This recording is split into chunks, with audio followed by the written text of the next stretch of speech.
Hello, everybody. Welcome back to Heads Up Hockey. This is your host, Jersey Joe. This is a special edition. Yes, I have been on the other side of the coast here in the United States, uh, outside New Jersey on vacation. So, yeah, it was last night that the New Jersey Devils made a deal with the San Jose Sharks, and it was a blockbuster. Here we go. Once again, the Devils are onto something really good. And for those of you who know, I write for Pucks and Pitchforks, well, technically contributor, but I also have this podcast called Heads Up Hockey here on Anchor.fm. You can also find on Spotify and many other podcatchers. So, in the details, the New Jersey Devils didn't get an extension done for Timo Meier, but they were able to leverage a lower price point. And let me go over this. So, I know some other guys have reported on it. However, me being the prospects guy, I like to talk about all these other details. And I just want to touch on some of the other things that some people don't quite know is that to really make this trade happen, both teams had to be within 50 players of that total between the farm system and the NHL team. So really, there was a lot of moving parts and pieces. And Andreas Janssen is basically a contract throw-in. So on top of Timo Meier's $6 million being retained at 50%, this does help the Devils cap situation in that area where the Devils can then see if they can do today or any time before the NHL trade deadline on March 3rd. And March 3rd is marching in on the third day of the third month of 23 of this season. So really, the Devils are in position to really bolster, not just bolstering the top six. It's really what they did was, and I agree with my guy Jim Berger saying this slides Palat down to the third line. And I agree with that because you don't need to make Palat the go-to guy anymore. Why is that?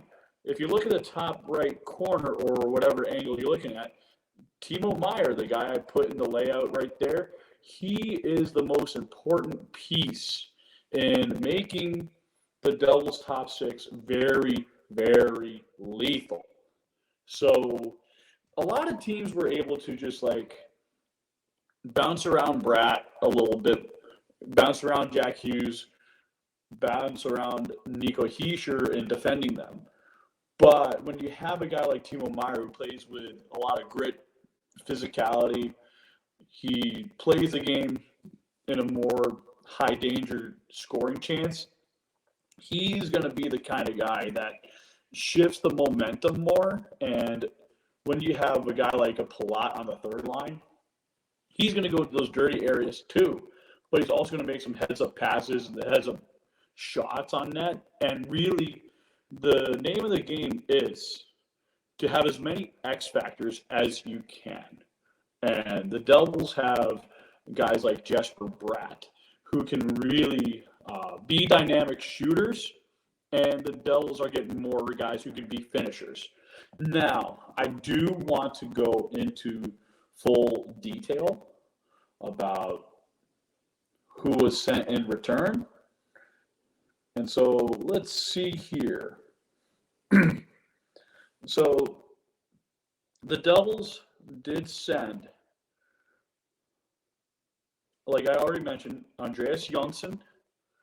So he goes with a $2.275 million contract to San Jose. And then you sent, I really like this guy. I think Sharks fans should be excited for Fabian Zetterlund. So Zetterlund can easily be that third, second line guy. He's played at times on the first line with the Devils, but really is a top 9 guy in my book. On a Devils team, he's really more of a middle 6 type. So you're getting a guy who can bring a lot of jam, skates well. He can certainly win a lot of board battles and gets a lot done for your team and brings a lot of energy. Certainly the guy that can be an X factor one day for San Jose when they get back on the right path to being a successful team under Mike Greer. And going from there, speaking of young players, Nikita Okhotyuk, the young Russian defenseman, he is a physical guy, left-handed shot. He can certainly hit the body pretty well. He is starting to learn how to play the rebound game a little bit better, but he is going to need some maturation with San Jose. I wouldn't be surprised if he plays with the Barracuda for a little bit, but he can certainly be a new version of Anton Volchenkov in his heyday. Certainly can see that in him. And during his growth years, he could definitely be that newer Volchenkov. And he does block shots. So really, Sharks fans should be very happy about this. And I know some of them are a little sour, but that's okay. Sometimes you just have to learn how to deal with these picks and players. And the next one is another left-handed defenseman, this time out of the KHL.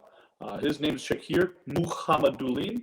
He plays for Salavat Yulayev. He's on a loan contract coming out of the KHL, and he is one of the bright young studs coming out of the KHL. And he really has been known for a bomb of a shot from, the power play, just about anywhere he gets more time and space, he can unlock and wind it. He doesn't have to do it at 3/4 of the way up. He can do it halfway, like almost an acute slap shot, and he really gets a lot on it.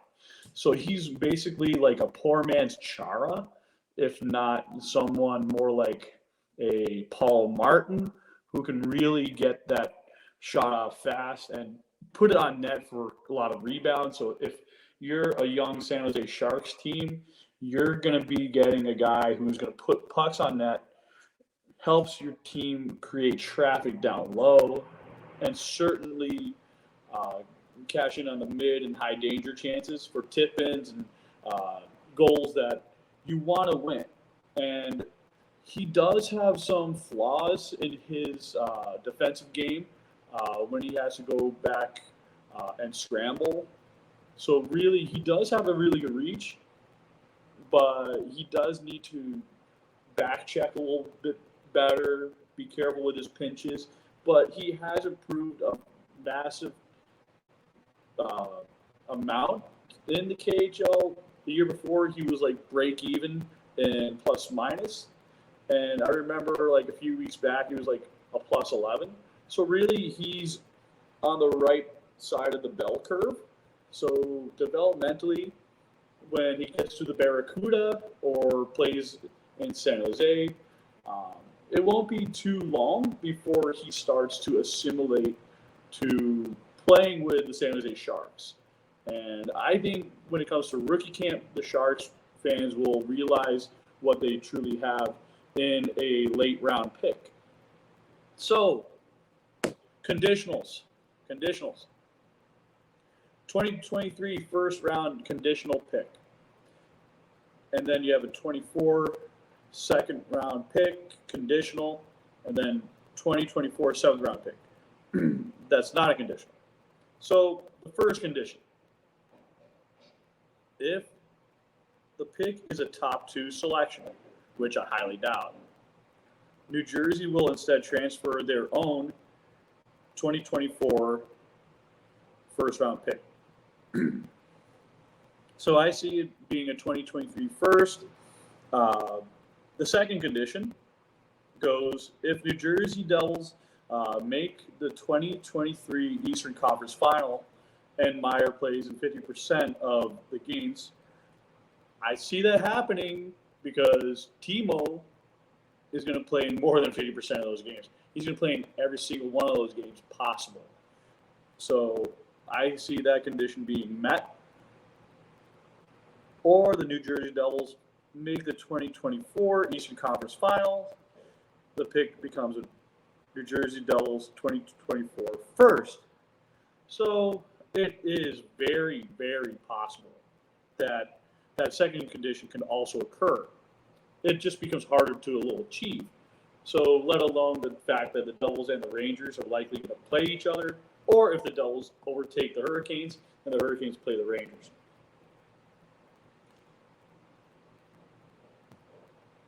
So it reads, if 2024 first is top 10, New Jersey Devils have the option to instead transfer their 2025 first. So if for some reason the Devils don't do well next year, which I highly doubt they will do, I see them becoming more potent, a top team in the league, not just in the Eastern Conference, but in the NHL, if they do similar like this year and next year. So really, I don't see that occurring, especially when you add Meier and Timo Meier signs an extension.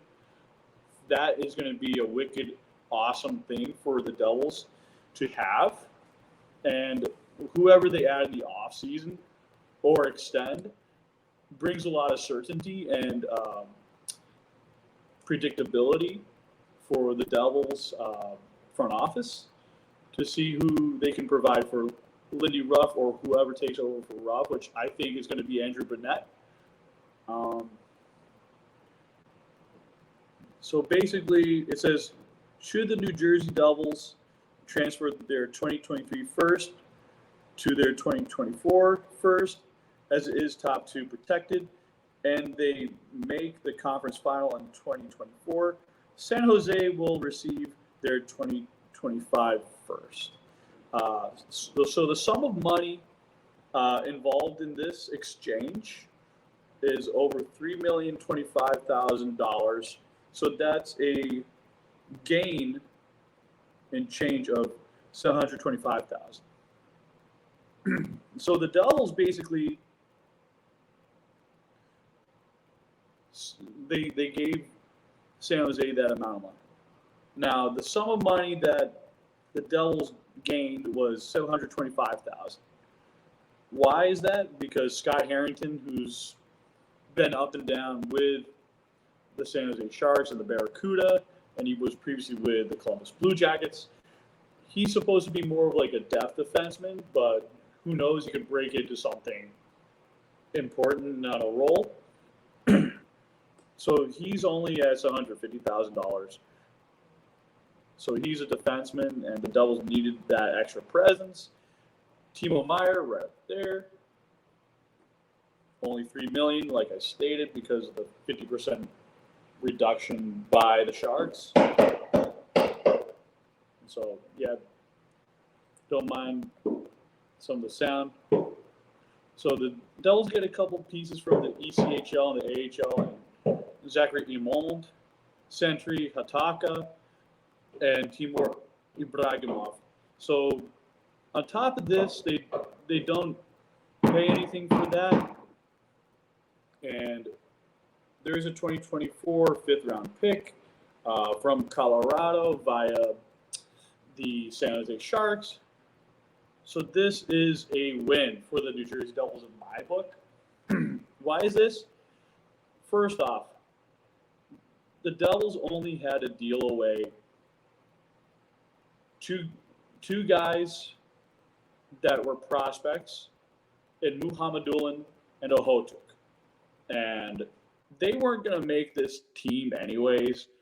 Why is that? And you say, Joe, why were you so high on these guys?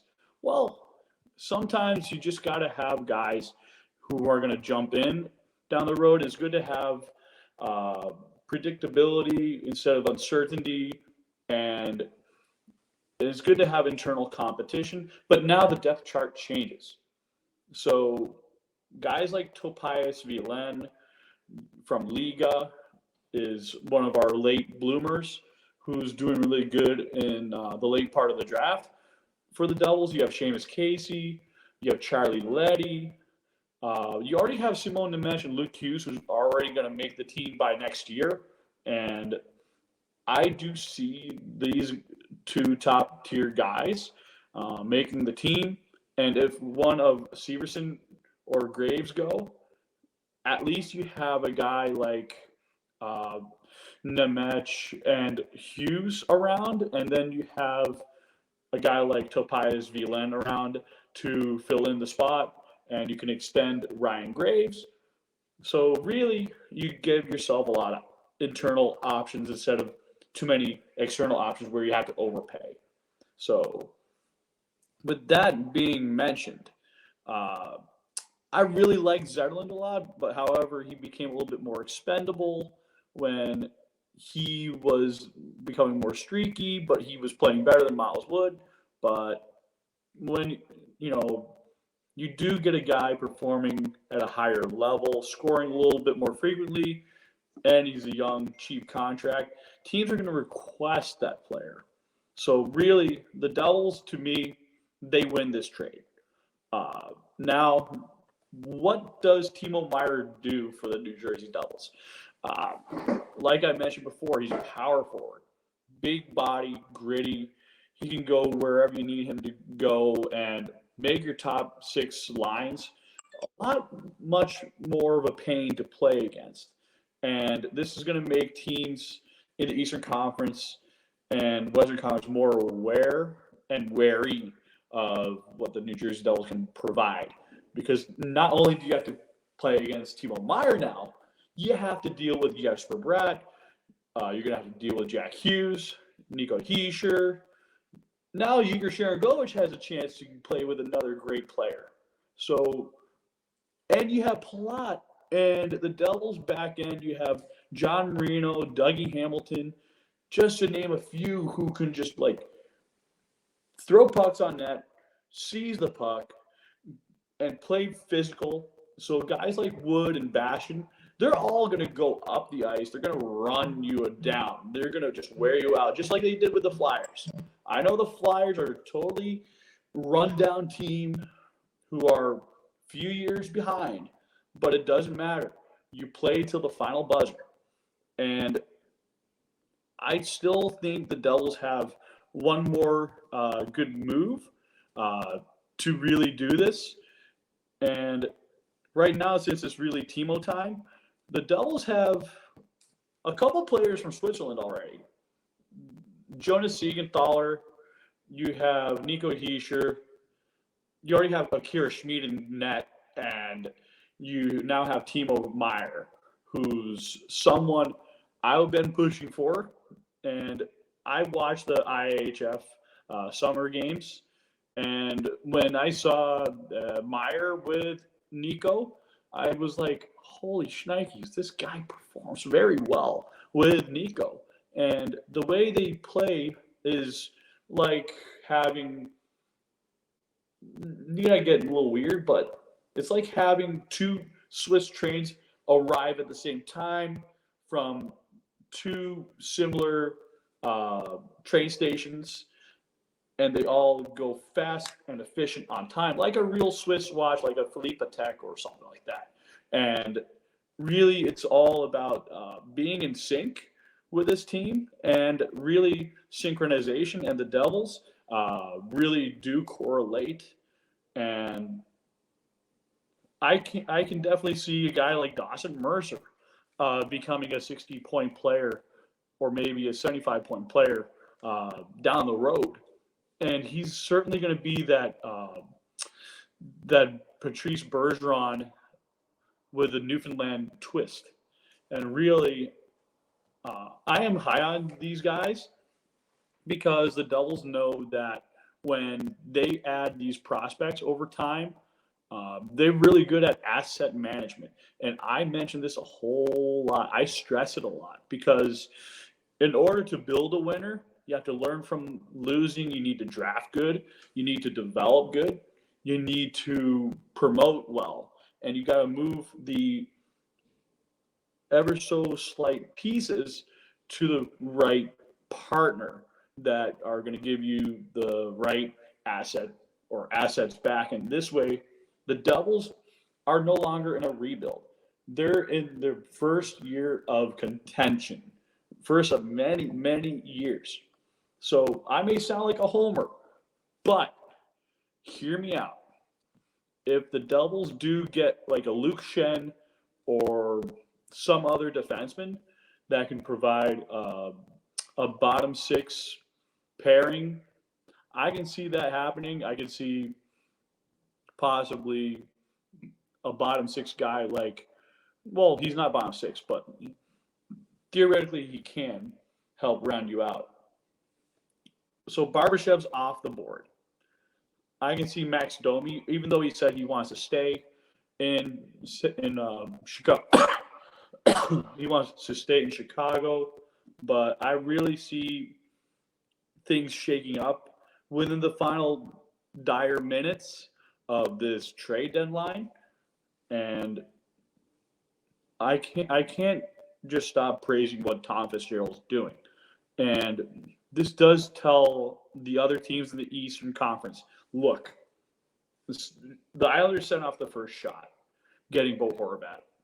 And just having X amount of guys for a long-term extension on the Islanders do handcuff them more. But they have a very small window. And you want to look at that window where the Devils look at themselves and they think, wow, I'm glad we didn't rush the process. And the process is paying off. If you look at the Islanders, yes, they are 3 points ahead of Buffalo right now. And then Pittsburgh is 1 point ahead of Buffalo and 3 points ahead of Detroit. But the problem is that both the Islanders and Pittsburgh are going downward in age, and their window with their cap hit is starting to take in. So this is likely their last best runs.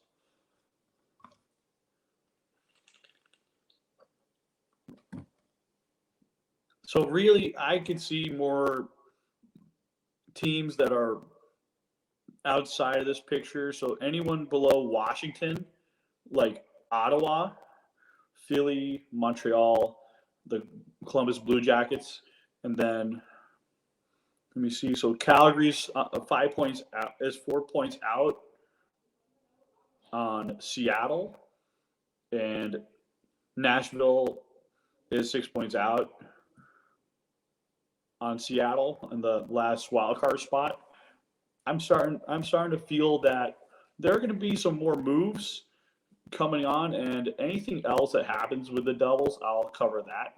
And I just think that there'll be even more when it comes to the NHL draft right after the lottery occurs.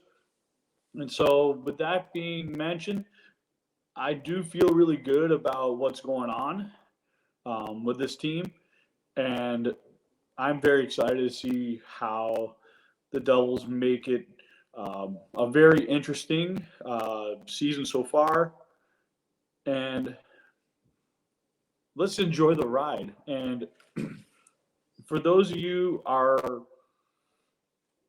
enjoying this Monday, so the Devils are off today, Tuesday, but they play Wednesday. So this gives Timo Meier a few days to not only get assimilated with the Devils, but it also allows him to rest his upper body.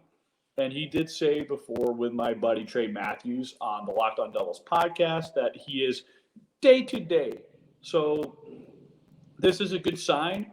And for fantasy hockey players, go try and get Timo Meier if you can.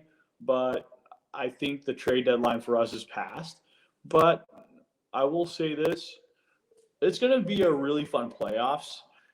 And TV ratings should be sky high. And don't be afraid to leave me a like on YouTube, subscribe. Also, it helps me find more viewers. Also, you'll see me on Apple Podcasts, Anchor.fm, and much, much more. So if you have any questions, comments, send it down below. Or if you want to look for me, I'm on Twitter at JerseyJoe11_NJ. Thank you, and let's go Devils.